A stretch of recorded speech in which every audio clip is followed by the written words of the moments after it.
8월 12일 화요일 스가랴서 7장 1절에서 14절 말씀입니다. 우리는 종종 신앙의 본질보다 형식에 더 마음을 쏟을 때가 있습니다. 하나님은 이런 우리의 태도를 오늘 본문을 통해 다시금 점검하게 하십니다. 이스라엘 백성은 바벨론 포로에서 돌아온 후 하나님의 은혜로 성전 재건과 신화 회복을 꿈꾸며 다양한 종교적 전통과 의식을 지켰습니다.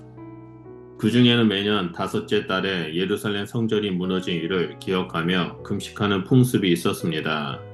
이 금식은 본래 회개와 겸비의 표현이었지만 세월이 흐르면서 그 의미가 퇴색하고 형식만 남게 되었습니다. 오늘 본문에서 하나님은 이스라엘의 질문에 단순히 계속하라 또는 그만하라 라고 답하지 않으시고 더 깊은 본질을 짚으십니다. 하나님은 의식 자체보다 그것을 행하는 마음의 방향과 태도, 그리고 삶 속에서 드러나는 정의와 긍휼, 사랑을 더 중요하게 여기신다는 사실을 상기시키십니다. 이 말씀은 오늘 우리에게도 동일하게 도전합니다. 우리가 지키는 예배와 절기, 봉사와 헌신이 과연 하나님을 향한 진실한 순종과 사랑에 비롯된 것인지, 아니면 습관과 전통의 틀 속에서 자동적으로 반복되는 것인지 진지하게 돌아보게 하십니다. 본문을 살펴보면 먼저 첫 번째로 1절에서 7절에 하나님이 물으시는 질문, 너희 금식이 누구를 위한 것이냐를 볼 수 있습니다. 베델에서 온 사람들이 선지자와 제사장에게 찾아와 포로 생활 때부터 지켜온 금식을 계속해야 하는지를 묻습니다. 그들의 질문은 단순히 한 의식을 계속할지에 대한 것이었지만 하나님은 그 질문을 통해 그들의 신앙의 본질을 드러내십니다. 하나님은 과거를 회상하게 하시며 그들이 금식하고 잔치하던 날들이 과연 하나님을 기쁘시게 하기 위한 것이었는지를 되묻습니다. 이 금식은 본래 하나님의 심판을 기억하고 회개하는 의미였지만 시간이 지나면서 습관과 전통이 되어버렸습니다. 외형적 경건은 남았지만 하나님을 향한 뜨거운 마음은 사라졌습니다. 하나님은 겉모습이 아니라 마음의 중심을 보십니다. 금식이든 예배든 그 행위가 하나님을 향한 진실한 사랑과 순종에서 흘러나올 때만이 하나님께서 기뻐하십니다. 오늘 우리 역시 예배, 봉사, 헌금, 기도 등 여러 신앙 활동을 할 때 그것이 과연 하나님의 영광을 위해 드려지고 있는지 아니면 사람들의 인정이나 자기 만족을 위한 것인지 스스로 점검해야 합니다.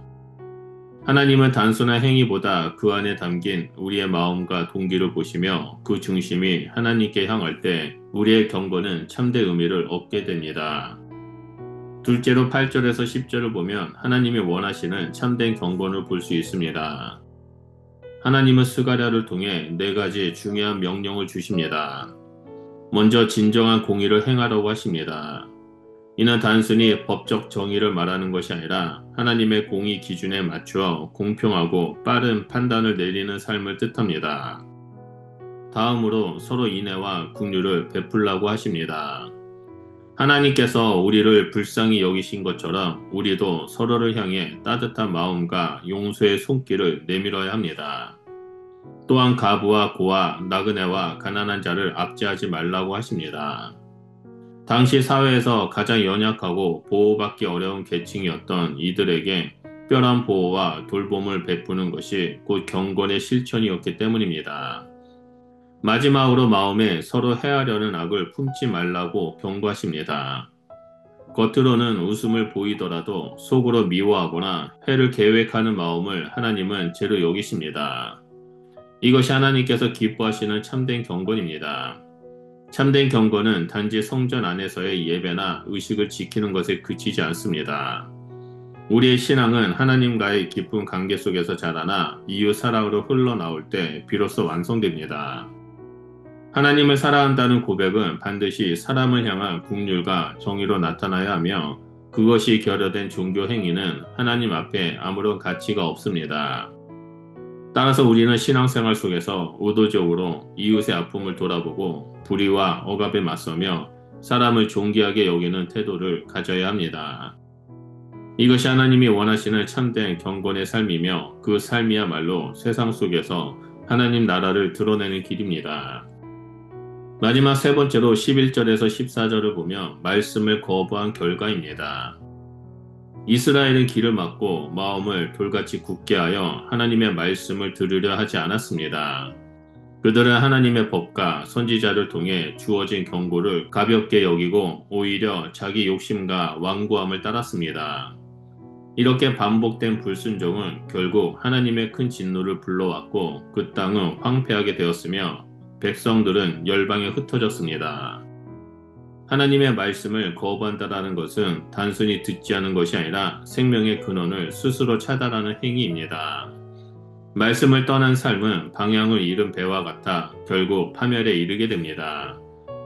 이스라엘의 역사는 그 생생한 경고입니다.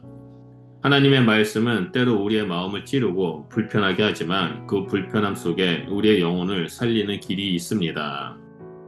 오늘 우리에게도 동일한 경고가 주어집니다. 말씀을 무시하거나 편한 부분만 선택적으로 듣는다면 우리 또한 영적 황폐함을 피할 수 없습니다. 길을 열어 하나님의 음성에 겸손히 순종할 때 우리는 흩어짐이 아니라 회복과 생명을 누리게 됩니다. 하나님은 결코 형식적인 종교 행위로 만족하지 않으십니다. 하나님이 원하시는 것은 깨끗하게 치장된 예배당보다 깨끗한 마음이며 완벽하게 맞춰 부르는 화려한 찬양보다 진실한 사랑입니다. 우리의 금식과 예배, 봉사와 헌신이 모두 하나님을 향한 순수한 사랑과 경외심에서 흘러나올 때 그것은 비로소 하늘에 상달되는 향기로운 제사가 됩니다. 그러므로 우리는 외형적인 의무감에 머무르지 말고 말씀 앞에 마음을 열고 삶의 전 영역에서 순종하는 신앙을 세워야 합니다. 예배당 안에서뿐만 아니라 가정과 직장, 이웃과 관계 속에서 하나님의 뜻을 실천할 때 우리의 믿음은 살아있는 믿음이 됩니다. 형식에서 벗어나 내면의 순결과 사랑으로 하나님께 나아가며 정의와 긍휼을 행함으로 주님의 마음을 기쁘시게 해야 합니다. 그러므로 이와 같이 사는 모든 성도님들에게 하나님께서 은혜와 평강에 채워주시길 바라며 예수 그리스도 이름으로 축원드립니다. 기도하겠습니다. 사랑의 하나님, 우리의 마음이 형식에 매이지 않고 하나님을 향한 순수한 사랑과 순종으로 채워지게 하여 주시옵소서. 정의와 긍휼을 실천하며 연약한 이웃을 품고 섬기는 삶을 살 수 있도록 우리와 늘 동행하여 주시옵소서. 우리는 언제나 하나님의 음성에 귀를 기울이고 순종하며 살아가겠습니다. 우리를 통해 큰 영광 받아 주시옵소서. 예수 그리스도 이름으로 기도드립니다. 아멘.